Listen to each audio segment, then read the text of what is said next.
All right, guys, let's talk Bali and how to get here. I've been here many times in the past, and I came in November and then again in January. So I left after 60 days to do kind of a visa run, and then came back from Kuala Lumpur. I'll talk about visa runs later and a visa extension later, because if you plan on staying longer than 30 days, you're going to need those. So obviously you need your passport. It's going to be valid for 6 months when you arrive. You have to have 2 vaccines. Now, when I was here in November, there was a whole different station where you had to scan your code. In January, you didn't have to do that. But when I left Kuala Lumpur, they made sure that I had the vaccine. So from wherever your country is, you probably have an app where you have your vaccines on. Or I print out paper copies of everything too, just in case my phone's dead or whatever. So I would have printed copies and for sure your app on your phone.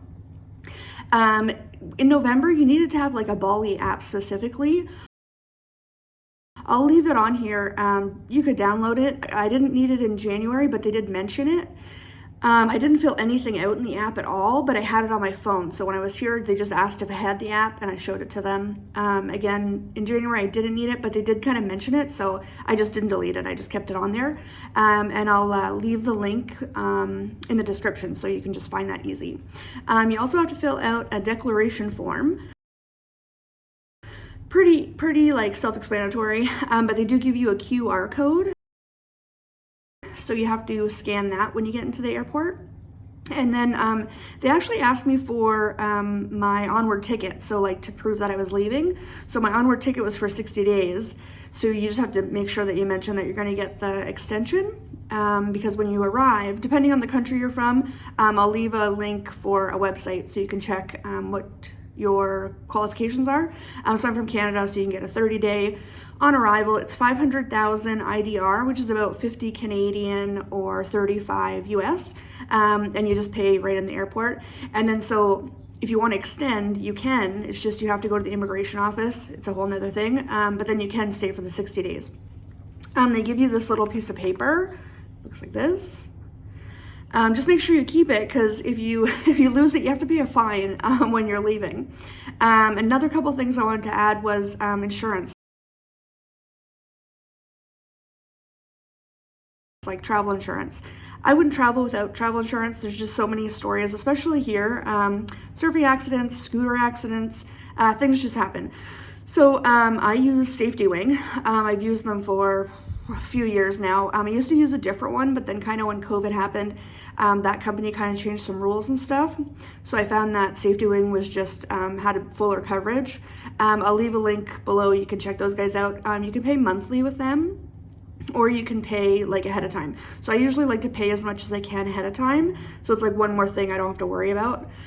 So I'm away for 6 months, so I pay ahead of time for 6 months, and then I don't worry about it at all. The customer service has been really good. I haven't actually had to have a claim, but I had a few questions. So they seem really good. Again, I'll leave a link below for that. You can check it out. Another thing, when you come here, you want to get a SIM card for your phone. The first few times I came, I just got it from a local place here. But now this year, I started using an esim. So you don't even have to change the SIM card on your phone. You just download the app and then you can buy your time. I'm traveling around a bit, so I got an all Asia package. I'll leave a link for that below, so you can check it out. Yeah, because it's super, way more convenient than getting a SIM every time I go somewhere, every country.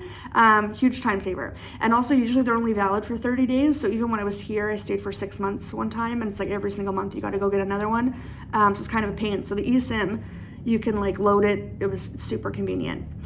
And then I wanted to talk about transportation from the airport, because do not get a taxi from the airport, because they will overcharge you like crazy. And I mean, when you're there, after the flight, wherever you're coming from, it's probably really long. Mine took over a day. I'm tired. I don't want to deal with negotiating. I don't want to deal with any of that. So I have a driver that picks me up. I'll leave his information below, because he is awesome, and it's a little friendly face that you can see when you just you're exhausted from all your flights and whatever. And then he has a sign with your name on it. It's like perfect. Depending on where you're going, I think it's about 300,000, 350.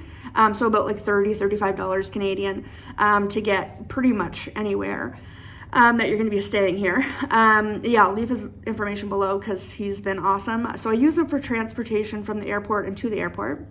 I've used him to drop me off at the ferries, to go to the other islands. I use him for day trips, so you can book him for the whole day, and then he can either pick out spots for you, or like I like to pick out certain spots and then we just go. He can stay with you, or he can stay with the car, whatever you want. He's super fun, so I usually just have him come with us because he's super fun. And he can like talk, obviously. He's local, so it's easier to like get some things done. And then one more thing that I got for this time was the Wise card. So it's like a prepaid visa. It is super awesome. This thing has worked every single place I've used it in Bali so far. And actually Kuala Lumpur, I was there and I used it there, no problem. Like sometimes my bank cards and my credit cards won't work at certain places, like through certain terminals. So like this thing's amazing, and it's not like a credit card where you're gonna actually go in debt. It's prepaid, so you have to take your own money and transfer it over to the card. I think I'll make a separate video about it, but it's been awesome. So like so I'm Canadian, so I preload it with Canadian funds, and then you just convert it to whatever country you're in. So like I was in Malaysia, so I just switched the currency over, and then I'm going to Thailand, so I'll just switch over to, and then you don't have to worry about like all the extra fees with the exchange rates, because before I was using my regular debit card, I get charged like $5 from my bank every time I take out money, and then plus the service fees of the actual machine.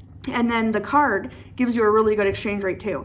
And this is the first year, well, I think November was the first year Canadians could actually get a card, but I have a lot of American friends that have used it for a long time. Some of them were in Mexico and stuff, so the card like does a whole bunch of countries. I think it's like 50 plus countries. So the eSIM and the Wise card were new for me this year, but like huge, awesome benefits that I would for sure recommend before you come, just to make your time easier. So then when you're in the airport, you can just go take out money because you do want to have some cash on you, either to pay for your visa or tip your driver or grab some food on the way home. So you just put in your, the Wise card, just regular card at the airport. And then you have to pay like exchange fees and stuff too, because especially at the airport, they're going to overcharge you. Especially even getting a SIM card at the airport, like everything's just going to be more expensive at the airport just because you're paying like more for your convenience too, right? So that's going to finish it up. I'll make a couple of videos about doing the visa run and how I do my visa extensions. I use an agency. I just find it super easier. And then I'll also make a video about the Wise card, so look out for those. So again, passport, your vaccinations, always make paper copies of all your like your vaccinations, your passport, just in case you lose your wallet or something. And then your declaration form and your proof of accommodation and your proof of your onward flight. Okay, have fun. If you have any questions about Bali, like message me. It's one of my favorite topics to talk about. And hope to hear you soon. Remember to like and subscribe.